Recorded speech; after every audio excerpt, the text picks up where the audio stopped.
دل افروز ساتھ پیدا ہو سلام شمع بس میں ہدایت پیدا آئے شوف ونجا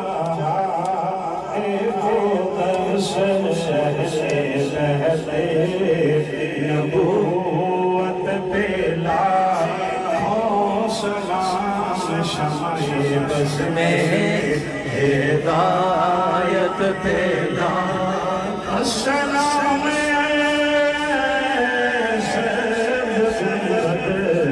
کے مکینی السلام رحمت للعالمین اے خدا کے یاد میں پیارے رسول یہ سلام آج زارا ہو قبول آسان پڑھو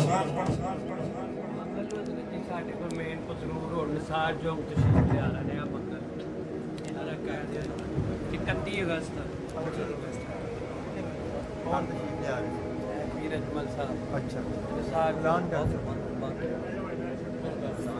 صحیح صلی اللہ علی حبیبہ سیدنا محمد وآلہ واصحابہ وسلم اللہم انت السلام ومنک السلام وعلیک یرجع السلام تبارکت ربنا وتعالیت یا ذا الجلال والاکرام اللہم ربنا آتنا فی الدنیا حسنۃ وفی الآخرۃ حسنۃ وقنا عذاب النار اللہم اغفر لی حینا ومیتنا وشاہدنا وغائبنا وصغیرنا وکبیرنا وذکرنا وانثانا اللہم من احییتہ منا فاحیہ علی الاسلام ومن توفیتہ منا فتوفہ علی الایمان خدایا بحق بنی فاطمہ کہ بر قول ایما کنی خاتمہ اگر دعوت امرت کنی ور قبول منو دست و دامان آل رسول کریمہ ببخشا بر حال ما کہ ہستم اسیر کمند ہوا ندارم تو غیر از فریاد رس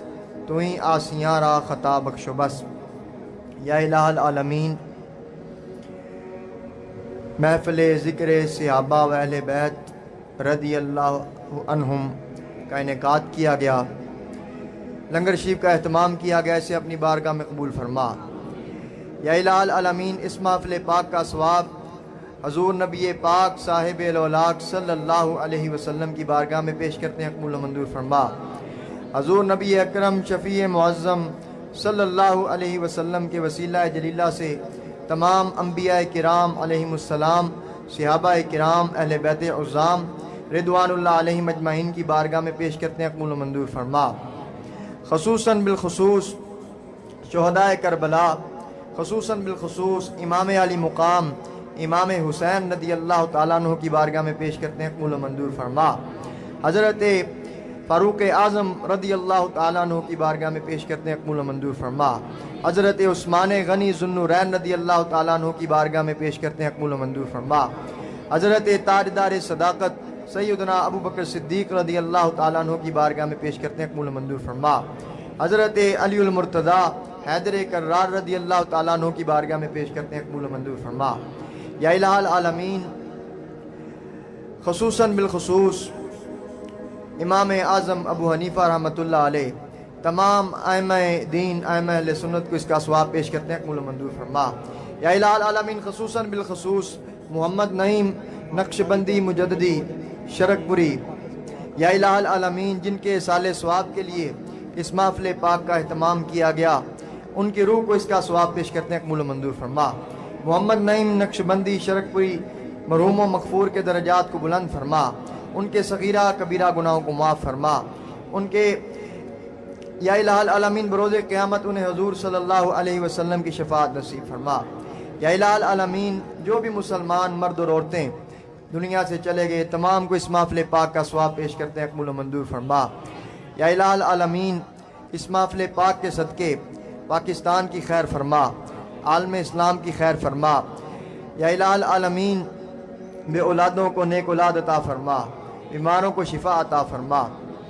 صلی اللہ علی حبیبہ سیدنا محمد و آلہ و اصحابہ و اہل بیتہ اجمعین برحمتک یا ارحم الراحمین۔